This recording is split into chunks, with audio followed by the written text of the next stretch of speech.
Hello everyone, welcome to our YouTube channel Edu Gurukul. आज हम अपनी डॉक्ट्रिन की सीरीज को आगे बढ़ाएंगे।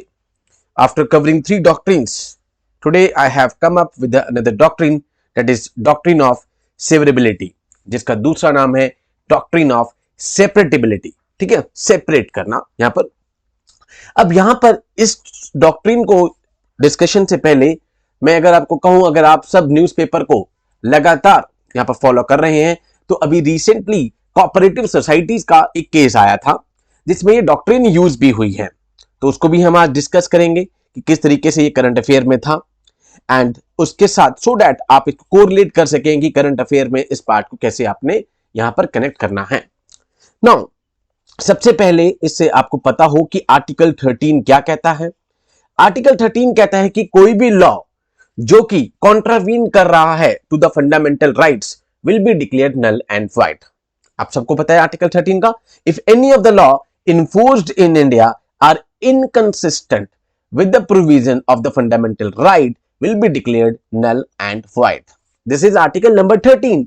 इसके बाद हम डॉक्ट्रिन ऑफ इक्लिप्स भी पढ़ेंगे जो कि pre constitutional loss that is before independence से रिलेटेड है। ठीक है, तो इसके बाद सो दैट आप कोरिलेट कर सके। अब यहां पर है, मान लो फॉर एग्जांपल भाई आर्टिकल 368 आपको पता है, अमेंडमेंट ऑफ द कॉन्स्टिट्यूशन। भाई यहां पर लेजिस्लेचर ने क्या करा कि एक नया लॉ लेकर आए।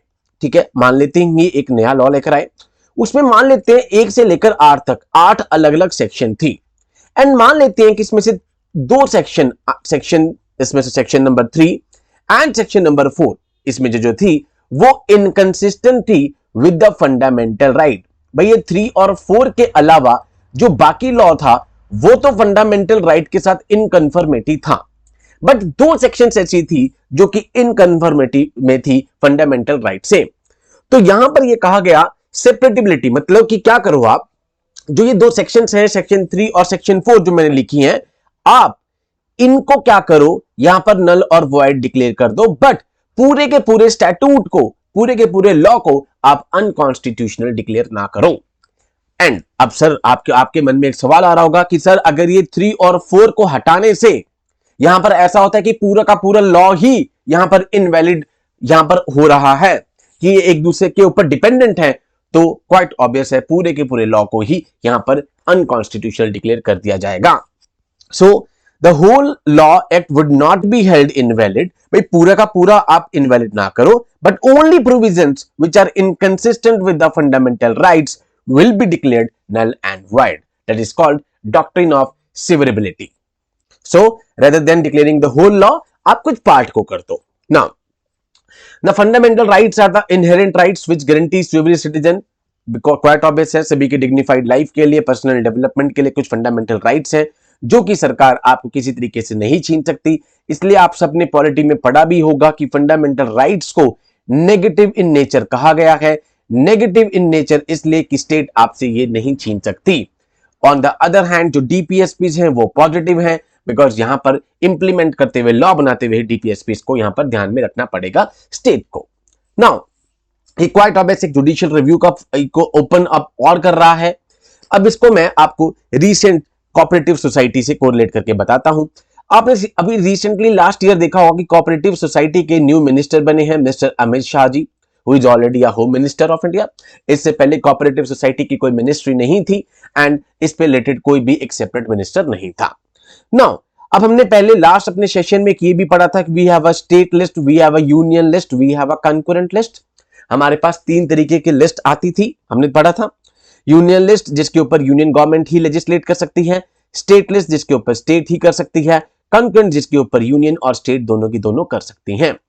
अब भारत सरकार ने क्या करा कि यहां पर एक होते हैं मल्टी सेक्टर कोऑपरेटिव सोसाइटीज, एक होते हैं state based cooperative societies. For example आपने पढ़ा होगा अमूल, इंडियन कॉफी हाउस, ये सब एग्जांपल आपने पढ़े होंगे कोऑपरेटिव सोसाइटी में।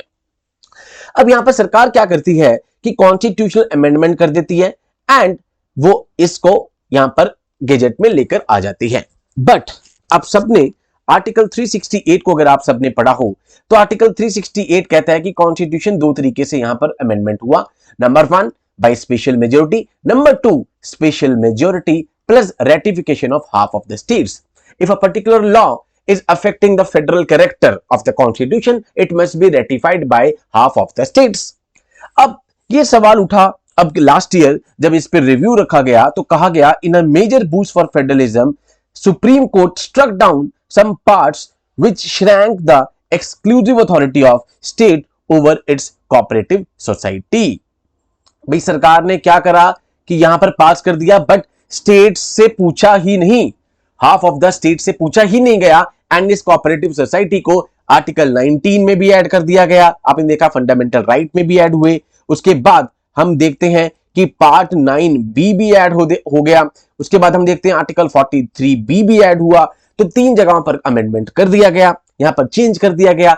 एंड लास्ट ईयर जब ये कोर्ट के पास आया तो ये कहा गया कि मल्टी सेक्टोरल जो है, एक स्टेट से दूसरे स्टेट में जो कोऑपरेटिव सोसाइटी काम करती हैं उस पर तो यूनियन गवर्नमेंट के पास पावर है, बट जो स्टेट्स की कोऑपरेटिव सोसाइटीज हैं उसको भारत सरकार पार्लियामेंट जो है वो अमेंडमेंट कर सकती है, बट तभी जब हाफ ऑफ द स्टेट्स की रेटिफिकेशन होगी, बिकॉज वो स्टेट लिस्ट की एंट्री में आता है।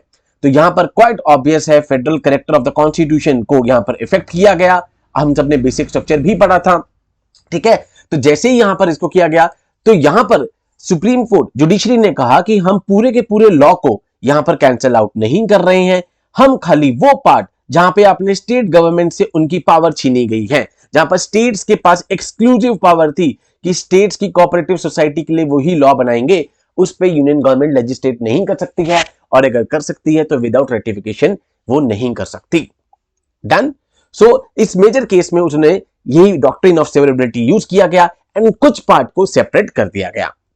इसके फेमस केस इंडिपेंडेंस से होते ही AK गोपालन केस, जिसमें प्रिवेंटिव डिटेंशन की सबसे पहले बात आती है, एंड ये कहा गया कि जो सेक्शन 14 है दैट इज प्रिवेंटिव डिटेंशन, इसको बाद में यहां पर खाली जो इस पूरे के पूरे मैटर में प्रिवेंटिव डिटेंशन ही जो है वो इनवैलिड है या इनकन्फर्मिटी है विद द फंडामेंटल राइट्स, जिसको बाद में यहां पर हटा दिया गया।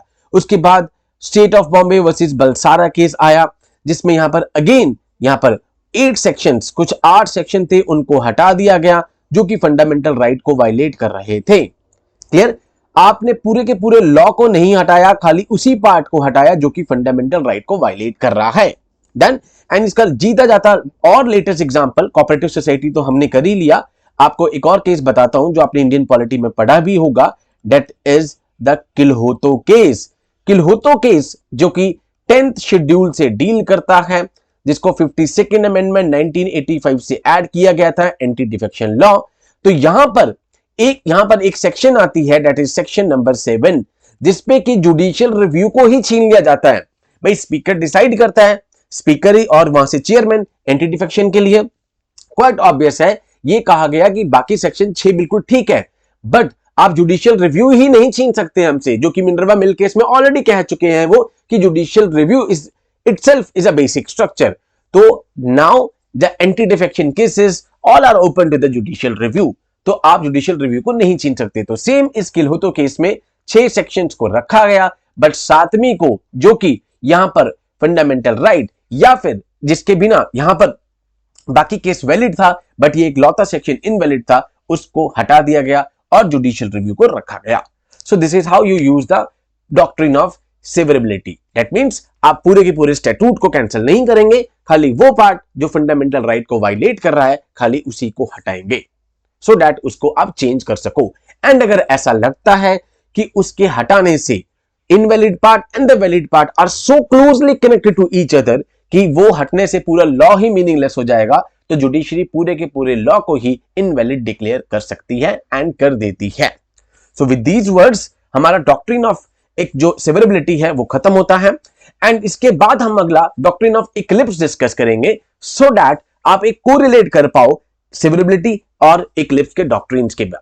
उसके बाद we are left with another 4 eclipses, that is 4 doctrines. उसके बाद हमारा डॉक्ट्रिन का जो सेशन है वो पूरा का पूरा खत्म हो जाएगा। So with these word I conclude my today session. जय हिंद, टेक केयर।